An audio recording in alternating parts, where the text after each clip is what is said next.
La team, parlons des pays qui sont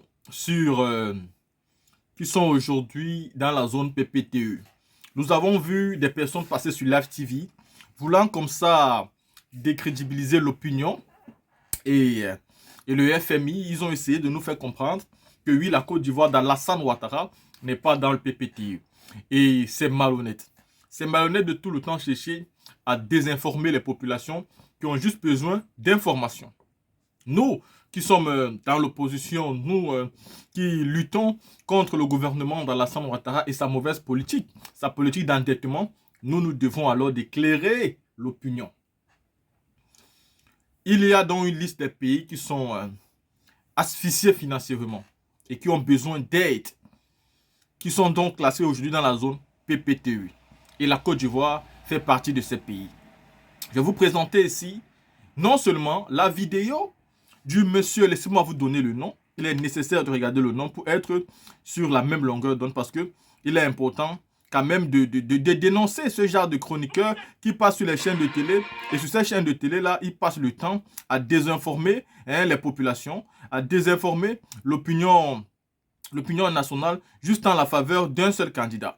Monsieur Élisée Boloubeu, qui travaille sur Live TV, qui a essayé tant bien que mal de désinformer en voulant dénoncer les manipulations des officines de l'opposition qui développent plusieurs narratifs pour désinformer les Ivoiriens. Et pourtant, c'est lui qui est en train de déformer les Ivoiriens. Parce qu'il essaie de nous faire croire que la Côte d'Ivoire n'est pas asphyxiée financièrement et qu'elle n'est pas aujourd'hui dans la zone PPTE, donc droit aux pays qui ont besoin d'aide financièrement pour pouvoir s'en sortir, pour pouvoir relever la dette.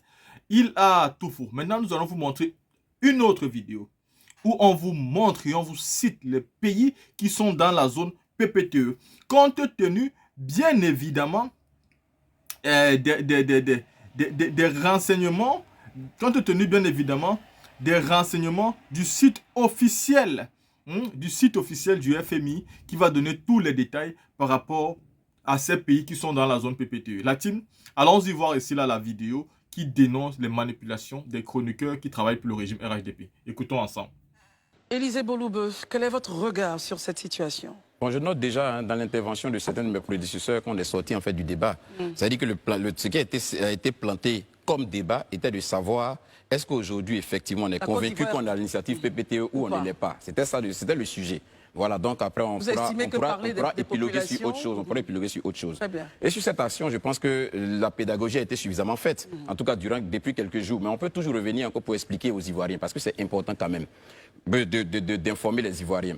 Sur la question du PPTE, je veux dire juste que l'opinion des Ivoiriens a fait objet de manipulation en bonne et due forme. Parce que même le test... Par qui, Élisée? Oui, mais par des gens qui ont bien évidemment envie de vendre ça aux Ivoiriens. Le fait que, déjà, vous voyez, l'ordre chronologique est tellement bien établi, on quitte sur la question de la dette, on tombe sur le PPTE. Donc, vous ramenez... Pour vous, c'était donc prévu par cette manipulation? Non, mais c'est des manipulations. C'est vraiment des manipulations. Vous savez, moi, ce qui est intéressant sur les Ivoiriens, quand les organisations internationales font des rapports qui accablent le régime, on les brandit et on trouve que ces organisations-là sont crédibles. Dès l'instant qu'elles donnent des satisfecits au gouvernement, on dit qu'elles sont manipulées. On ne peut pas fonctionner comme ça. À un moment donné, il faut que nous, on soit crédibles. Peut-être que c'est le thème en vogue en ce moment, mais à un moment donné, il faut vraiment qu'on soit le plus crédible possible. La question de PPTE est claire. L'État de Côte d'Ivoire, depuis 2012, est sorti de l'initiative PPTE. C'est plus à l'ordre du jour. L'État de Côte d'Ivoire, comme l'a expliqué le ministre, et même c'est vérifiable, parce que moi je suis allé sur le site de la Banque mondiale. Aujourd'hui, au moins tout le monde a un smartphone, on peut taper, aller sur la Banque mondiale. La Banque mondiale a mis la situation générale de la Côte d'Ivoire. Où est-ce qu'il parle de la situation économique de la Côte d'Ivoire, la situation sécuritaire de la Côte d'Ivoire, la situation politique de la Côte d'Ivoire, et après tout ça, elle te fait une conclusion.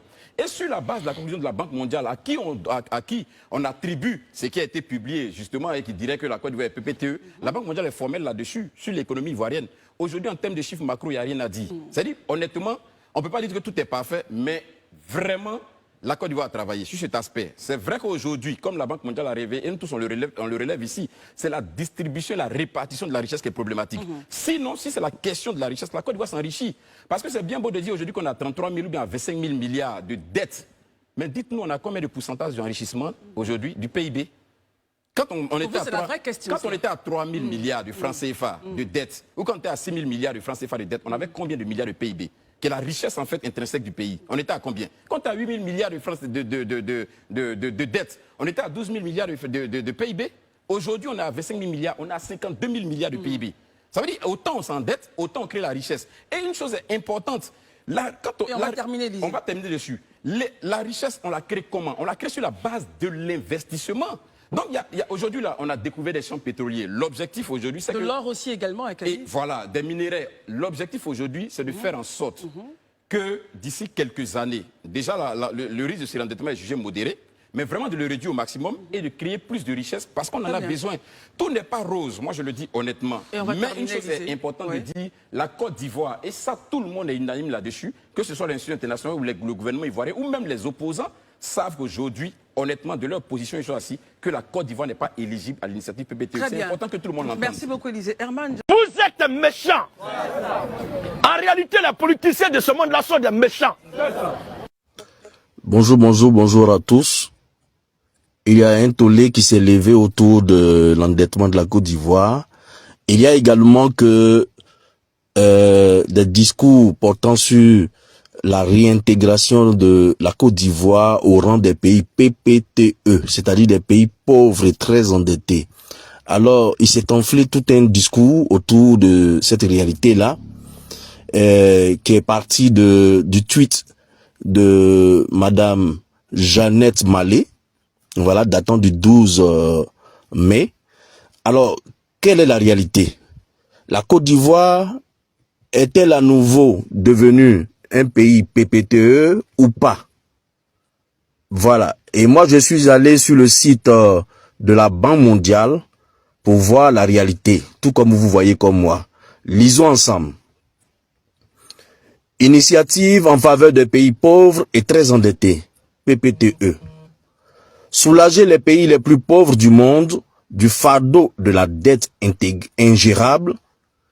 L'initiative PPTE, l'initiative d'allègement de la dette multilatérale, ont permis d'alléger 37 pays participants de plus de 100 milliards de dollars de dette.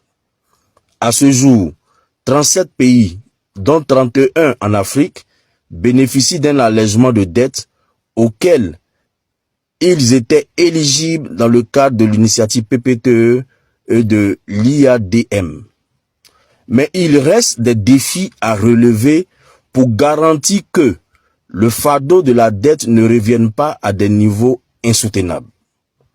La Banque mondiale et le FMI, Fonds monétaire international et d'autres créanciers multilatéraux, bilatéraux et commerciaux ont lancé l'initiative en faveur des pays pauvres très endettés en 1996.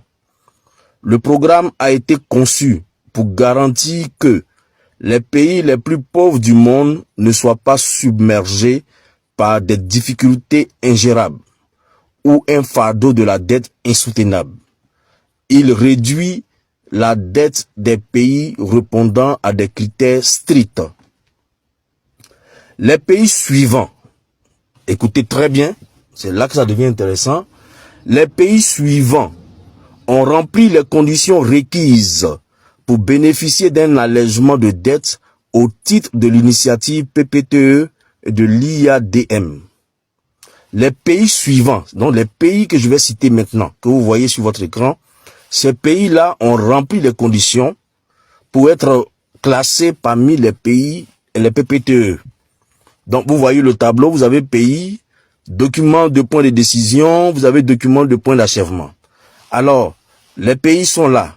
Vous avez l'Afghanistan, vous avez le Bénin, vous avez la Bolivie, vous avez le Burkina Faso, vous avez Burundi, vous avez Cameroun, vous avez République centrafricaine, vous avez Tchad, vous avez Comores, vous avez la République du Congo, la République démocratique du Congo, et vous avez la Côte d'Ivoire. Voilà. Je ne sais pas si on voit. Voilà. J'agrandis pour que vous voyez très bien. La Côte d'Ivoire est située entre les pays République démocratique du Congo et l'Éthiopie. La Côte d'Ivoire est donc à la quatrième place. On va compter ensemble. 1, 2, 3, 4, 5, 6, 7, 8, 9, 10, 11, 12. La Côte d'Ivoire est située à la 12e place. Alors, je ne vais pas rentrer dans les polémiques, mais je suis devant la réalité. La Banque mondiale classe la Côte d'Ivoire à la 12e place sur 31 pays africains. PPTE, la Côte d'Ivoire est 12e dans le rang. Voilà. Alors, la Côte d'Ivoire, donc, qui serait sortie du PPTE, peut-elle encore à nouveau être dans la liste? Question. Alors, je continue l'article de la Banque mondiale qui dit en décembre 2023, la Somalie a atteint le point d'achèvement de l'initiative PPTE. Les pays qui viennent d'atteindre. Maintenant, on nous parle ici de Somalie. Je regarde sur la liste. Je regarde. Donc vous voyez, Somalie même n'est pas dans la liste ici. C'est maintenant qu'ils viennent d'atteindre. Vous voyez. Alors, si la Côte d'Ivoire est sortie de là, la Côte d'Ivoire doit plus être sur cette liste. Qu'est-ce que vous en pensez? Et cette publication date, vous voyez très bien, dernière mise à jour, le 9 mai 2024. Ce n'est pas des chiffres de 2012. Ce n'est pas des chiffres de 2010. Voilà. Donc la réalité est là. Je vois sur le site de la Banque mondiale l'initiative en faveur des pays pauvres et très endettés. Et je vois mon pays, la Côte d'Ivoire, cité parmi les pays pauvres et très endettés dans la publication de la Banque mondiale du 9 mai 2024. Voilà la réalité.